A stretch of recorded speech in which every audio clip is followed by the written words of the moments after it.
Hi everybody, as I said, I'm Larry. Some of you might know me, some of you might not.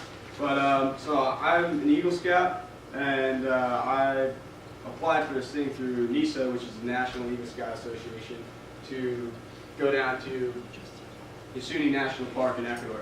So our initial flight, we left from Newark, and we went to Miami International Airport, and then from Miami we went to Quito, which is the capital of Ecuador. And when we got to Miami and boarded the plane, Larry realized that he had a 7-inch knife in his backpack still, which our security didn't catch in the airport, which was kind of ironic with being on a hike. Well, I'm a Boy Scout, so it's alright. So it's okay. So as we ventured into the Amazon and you travel down the Tipitini River, you see a lot of trees, and that's pretty much all you see. You don't see a lot of animals because they're very skittish and they hear things, they hear noises. So as we're traveling, the guides would point stuff out to us. And in this tree right here, there was something known as a howler monkey. This is just what they sound like. We wanted you to hear it, because this is what you hear in the Amazon when you're sleeping at night. It was kind of scary. It sounded like gorillas.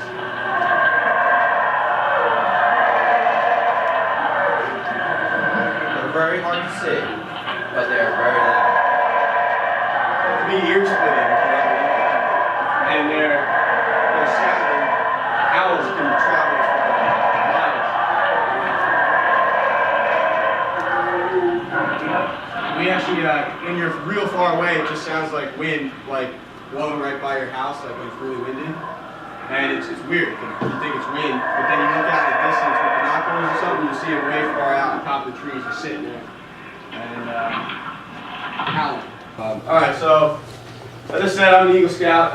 Right now I'm a freshman at the University of Colorado in Boulder, which is that beautiful place right there. I've done a lot of backpacking and stuff, and I'm a fellow surfer like this guy.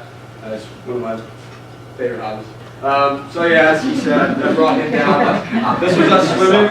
Swimming in this beautiful, muddy Amazon water. It took me a while to convince him to go in with me. Because at first I was a little nervous to jump in, because you can't, like, the water's here, you look at your hand, you can't see it. It's Not so to much. mention the crocodiles that exist in the water. Yeah, the black hand. But yeah, it was fun.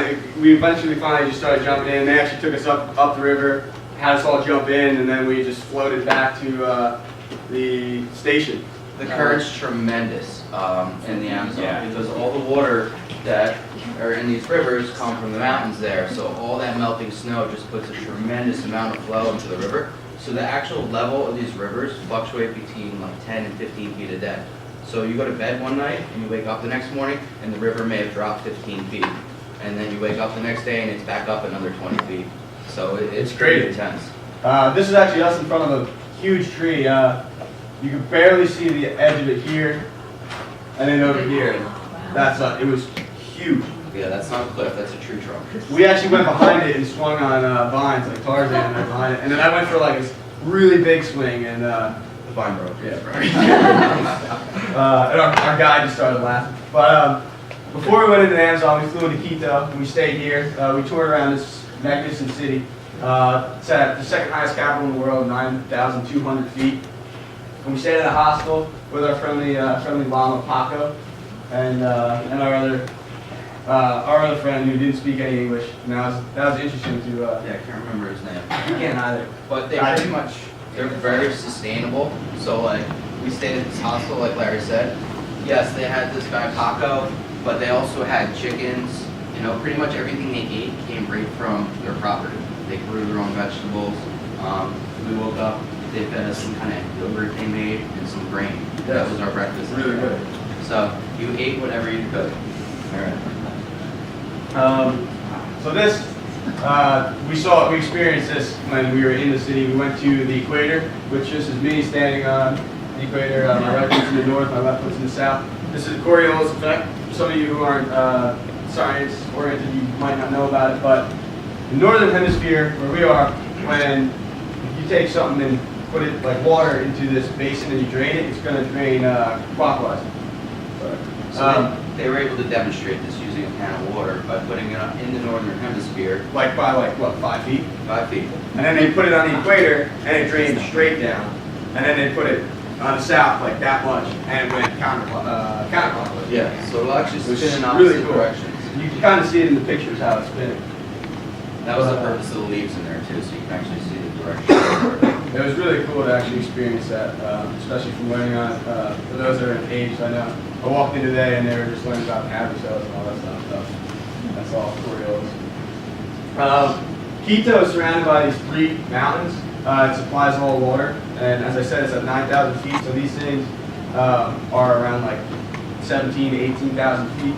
That one, I have the 3 pictures of the 3 of them, but that one's the one that is erupts every 500 years, and it hasn't erupted in 560 years. So as we were looking at it, our guy told us that, and we were like, oh.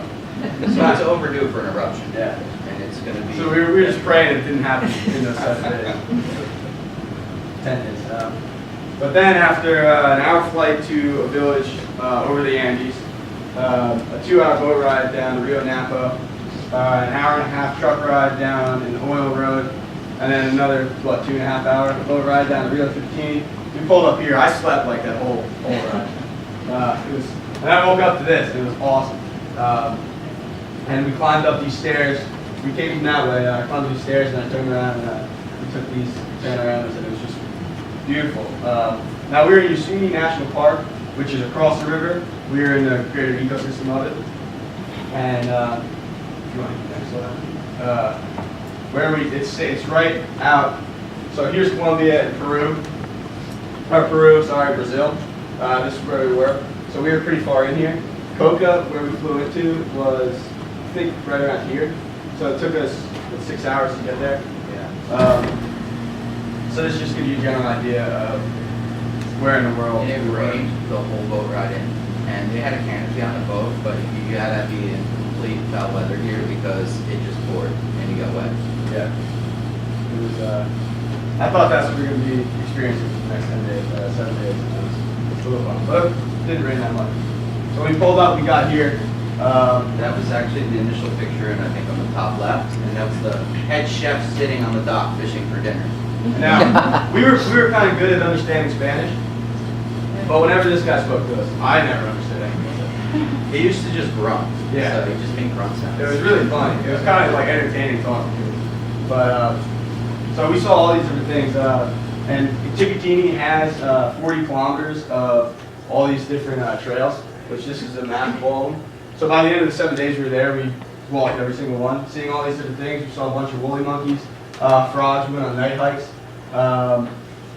We got a bunch more pictures of them. But This trail around the outside, just to give you a perspective, if you were to travel around the whole outside of the perimeter of the diversity station, I think, what did they say, it takes about a day? yeah, So you can, it's pretty you long. got to wake up early. And, yeah. Terrain's very rugged. People are up at 4 or 5 in the morning. They're out studying whatever they're there to study.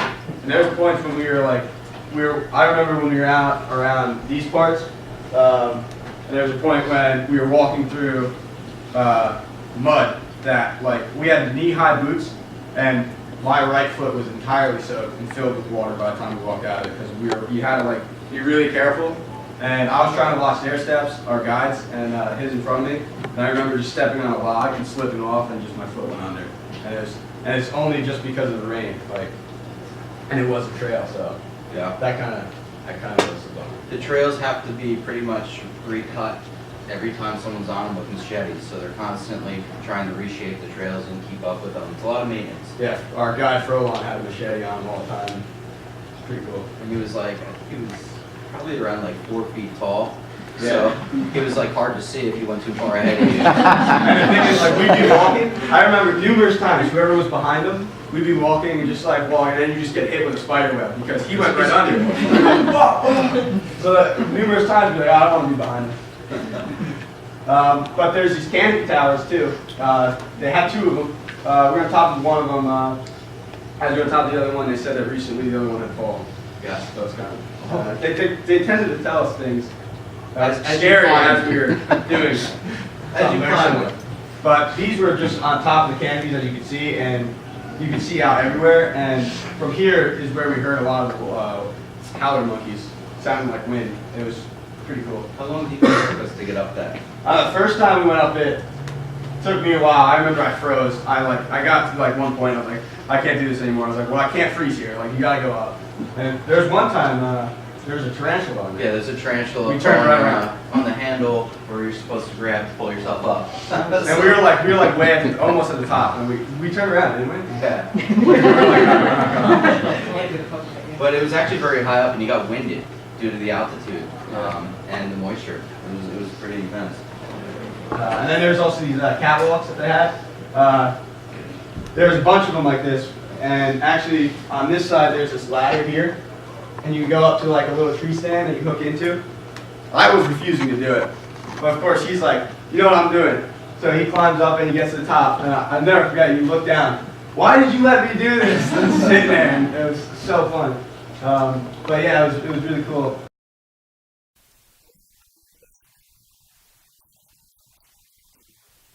Well, growing up in Boy Scouting, I was always like exploring different places, you know, going camping and all these different kinds of places, and then the opportunity came around that I could apply for it.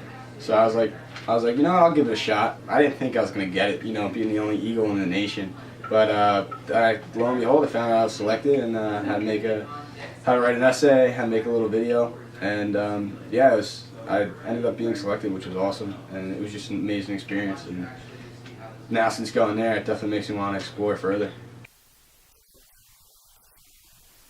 I know there's about 9 finalists. I'm not sure exactly how many entries there were from the beginning essay, but around nine finalists. It's amazing. It's actually one of the best in the nation. We have a lot of great professors. They're very, very passionate about what they do, so it's awesome to really get through to them, ask me questions about anything about what we're learning, about what my future like what I want to do with it, what they do. They're all so open to everything, which is really, really awesome for a guy like me who's studying that. So get my answers when I need them.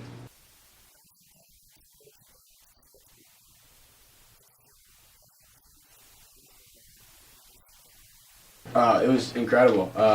Actually, everything I did in AP Environmental. Well, actually, I'll start off sophomore year. I took environmental science with Mr. Wilson, and he's the one who actually really got me into environmental. He's the one who made me passionate about it. But then senior year, I took AP Environmental, and that really prepared me a lot for college. It was like that.